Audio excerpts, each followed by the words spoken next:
Hi, I'm Patricia Allingham Carlson, and this is my video of how I painted Silver Lake. Coming across a scene where there are some unusual colors is a real challenge. How could I convey those colors? Because in places the orange actually mixed with the blue and almost made a green color in the sky and certainly in the water. So using those colors as a concept, I decided to experiment. And the result is this painting. It's a small piece, and it was an experimental one for me, strictly for color and light. Hope you'll enjoy it. Now let's paint. To get to having true brilliant colors in a composition, I think sometimes you need true brilliant whites. And the best way to get a brilliant white in watercolor is by using masking fluid. So I'm beginning by using masking fluid anywhere I see a true bright color in this composition, in this scene. The sun gets a couple rays, a couple very pale clouds in the sky, and then the water catching that sun reflection. When you're putting a strong reflection in beneath a sun or a moon, make sure you get it centered. I've made that mistake a few times. And if your strongest lights are not centered underneath your strongest bright casting object, it can look a little goofy. Same thing for reflections. Once the masking fluid was dry enough, I began by laying in a wash with a big flat brush. Wash of color across the sky, to try to capture some of those elusive colors. I saw that the top looked a little bit more deep blue, almost purple, so I used ultramarine for the very top. And I used a mixture of cobalt blue and turquoise blue for the lower part of the sky. And last of all, I brought in some vermilion touched with a little bit of quin red and cadmium yellow.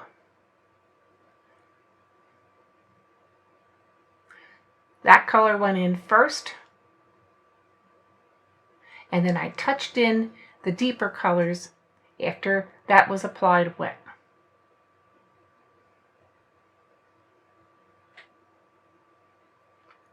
I'm using a dabbing type of approach because these are clouds, and I didn't want them to be all smooth. Now getting to the smooth part, I am painting just above those clouds with a mixture of cobalt blue and turquoise. And I'm going to encourage them in just a little bit to join and blend. And that is where the greenish color comes into the sky. And I found it very interesting and striking.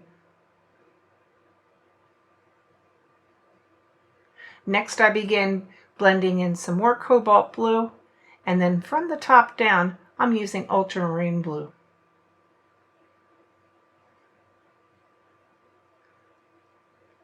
The brilliant white of the sun created an aura of lighter color around it. So I'm using water to dilute the paint as I get closer to the sun.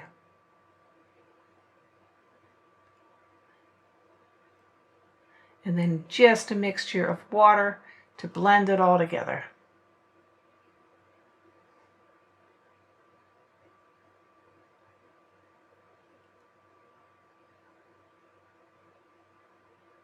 It didn't come out quite the way I wanted, so I went back and messed with it some. But meantime, I'm blending together that orangey color into the turquoise color and trying to make a nice flow of seamless color. Also realizing the sun will not stand out at all unless it's surrounded by some color.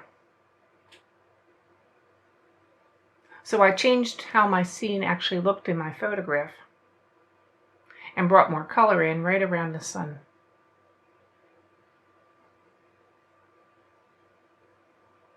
White on white is not going to show, right? So that's why I brought that in.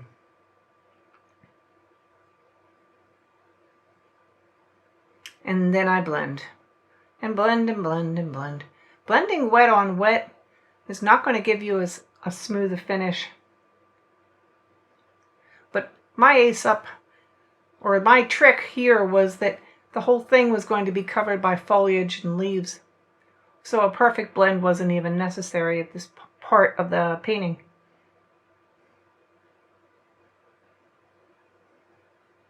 And there's that green creeping in. So interesting in a sky.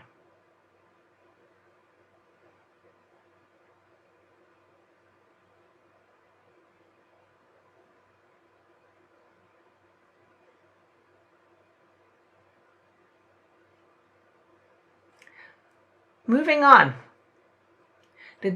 There was a distant shoreline at the top of the lake with trees and dark silhouette. So I'm separating those two areas and I'm beginning with the water. I'm painting strips of water across the bottom.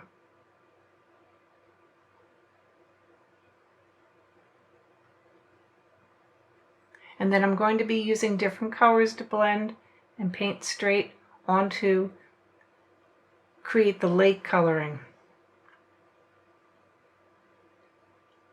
Now here I'm using intense blue and I've mixed it with just a little orange.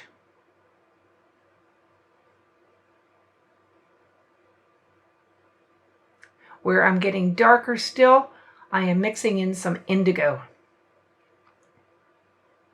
Since I'm working wet on wet, I paint these dark lines on and they quickly get dispersed by all the water on the paper. So I will go back and add them a number of times. Reapply more paint. This is the foil. I've laid in the water at this point, and now I'm beginning, since everything's dry, to paint in the horizon, which is a forest off in the distance. This is the distant shore. Here I've used my darkest darks to paint a black. I don't use black very often when I paint watercolor. But I've used a mixture of cobalt blue, purple, sepia, and indigo. And that gave me a good strong dark color. It covers up a good part of the orange, just allowing it to show just above the horizon. And now I'm removing the masking in the clouds in the sky and blending the edges. I go around the edges repeatedly with a fairly stiff brush until they soften and look more natural and blend into the sky, instead of having the hard lines of masking fluid around all the edges. It takes a little patience, but if you have decent paper like arches, you can generally break all your edges down and make them much softer. Repeatedly wash your brush and dry it off so you don't spread color around where you don't want it.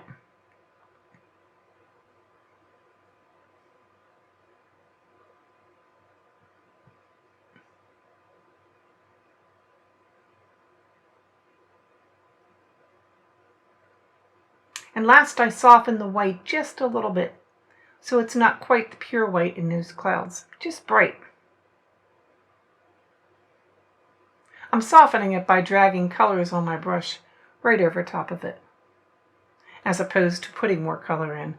I'm just using what's already on the paper. And then I go back and I soften where the orange is running into the turquoise above it.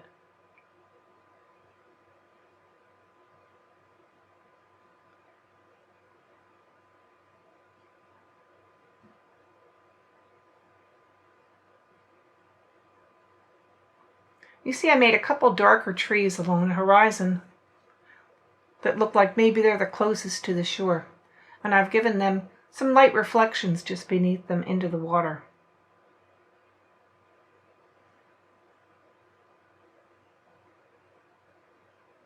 Next, I'm setting the scene. Do I want to have some trees growing up in front of this lake? If I want to have some trees, how would they look best arranged? How would they balance compositionally? And how would they all balance out with the sun being off-center to the right? I played around with some different arrangements of my paintbrushes, simulating trees. Sometimes I use real sticks, but I didn't have any sticks around.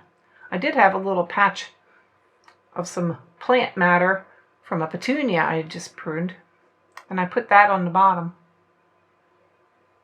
I know I want to have something on the bottom too.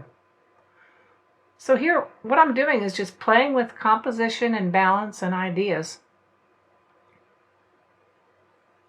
But before I put anything on top, I want to get the water finished. So next thing is I erase all the masking in the water. And look how bright those whites and sparkles look against the darker water. Just what I wanted. And sometimes you're lucky in watercolor and you get exactly what you want. Here I'm centering the reflection of the sun on the bottom and making sure I keep it straight down below the sun and not off center. When I soften the edges of the water where the masking has been on the paper, with blending with a stiffer brush along these edges. And again, centering that brightest color down the middle beneath the sun. I move up to the top reflection, and at that point I decide to keep most of the edges unblended. Since they're closer to the sun, the reflection can sparkle and be a lot more concentrated. I am painting out some of the excessive places where I applied too much masking. I want the brightest colors to be close to where the sun is above it. So I subdue the colors toward the edge with a little bit of blue washed over them, but not painted out. I've brought in more yellow ochre to create that greenish color mixed with the intense blue, with cobalt blue, and with indigo.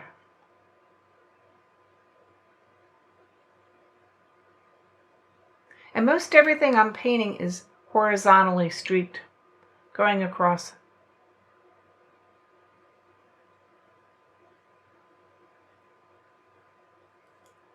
And now for the fun random part of my painting, and that is putting the overhead foliage on. It's coming in front of the sky, and I want it in some areas, but I don't want it in others. So I've torn paper, laid it on, and I've sprayed on top wherever I want the water spray to go.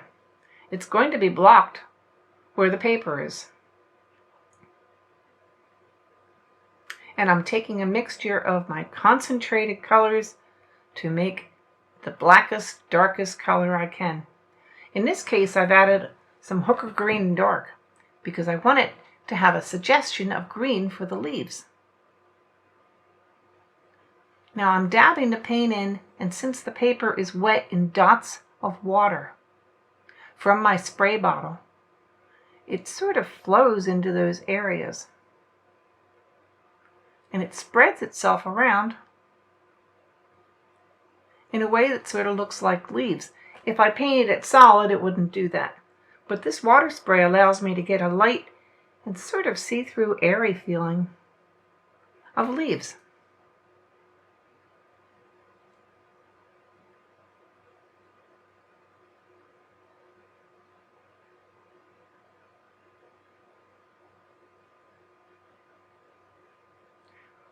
When I think I have enough, I carefully take that blocking paper off, knowing I have to put some more on. And now I'm using my hand as a blocker. I spray around my fingers. I even make little circles with my fingers and spray inside the circles, wherever I want the water to go. And then I continue those dabbing strokes to let the water hopefully flow into where the spray is. If I get to a place where I want it to spread more and it's not wet enough, I'll carefully spray right on top of that. But again, use my hands or paper to block off.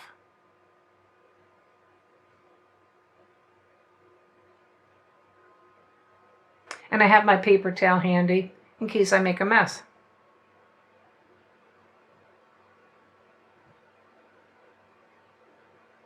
Adding a couple branches and some more spray. Messing with it till it's right.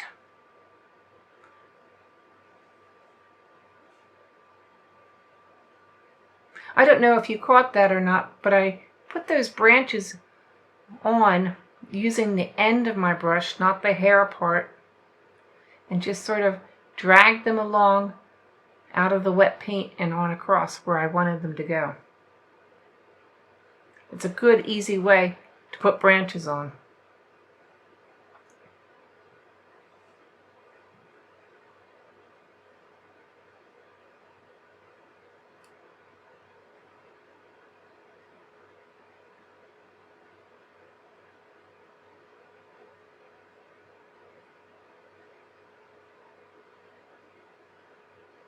I keep going back and adding more paint because the top leafy parts have faded.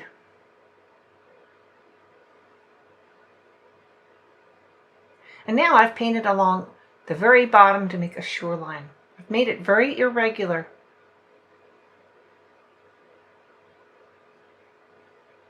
There's a log sticking up with some tiny little branches coming off of it, and I'm carefully painting that in now.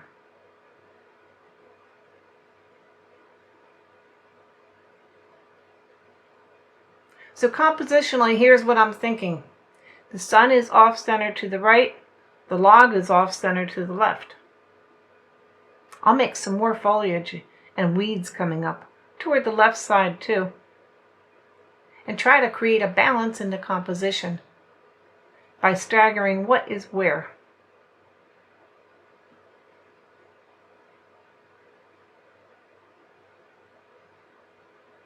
I'm using my very thinnest brush to make tiny little branches coming off of the log.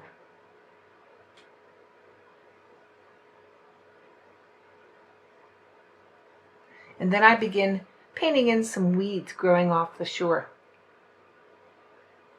I figure where the sun is touching them, they're going to be the lightest. So I'm using a lot of yellow ochre. And I'm mixing in just a little bit of sap green. I think it might be too light, but I figure this is where I will start, and then I will build up more color as time goes on. Still painting weeds. As the weeds move toward the left, they move further from the sun, and I'm painting them darker. I'm using more Hooker's green and more indigo. To balance, I'm putting, just a couple leaves on the right side. I'm keeping the leaves small and irregular in shape. I do not want to have everything perfectly organized. I want to have it looking natural and asymmetrical.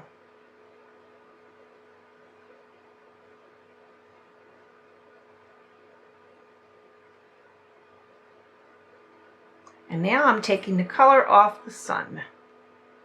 And that is the last place I had masked.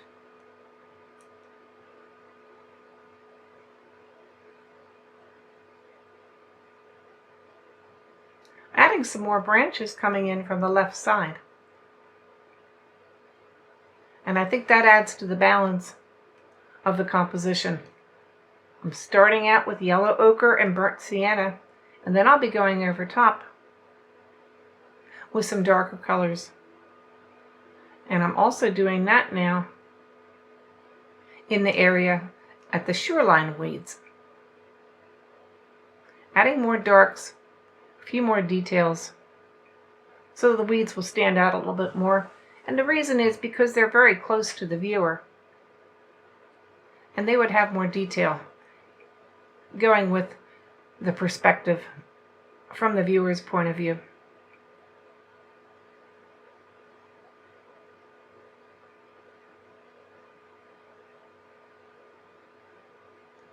as you can see, my top leaves have faded quite a good bit, and I sort of like the blurriness in some spots.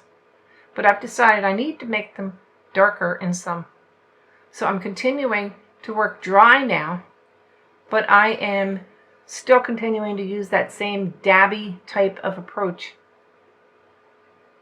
and applying more concentrated color where I think it is needed to look natural.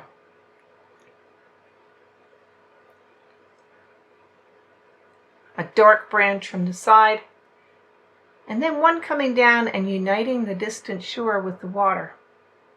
In that diagonal you see I just painted.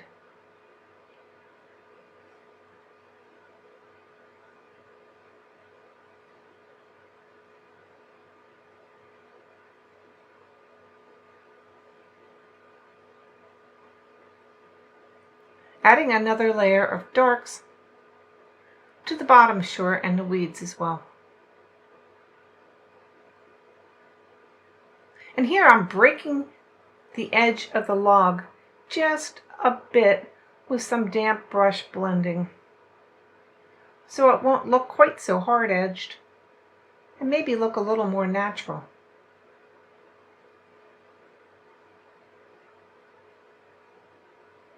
I sure have enjoyed using these colors, and I was happy with how they came out.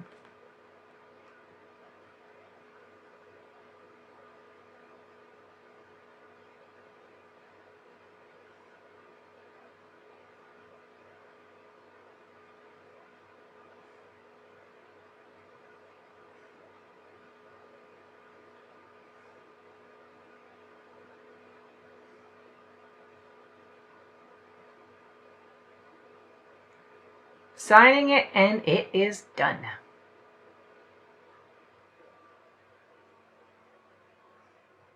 Hope you enjoyed my video how I painted Silver Lake.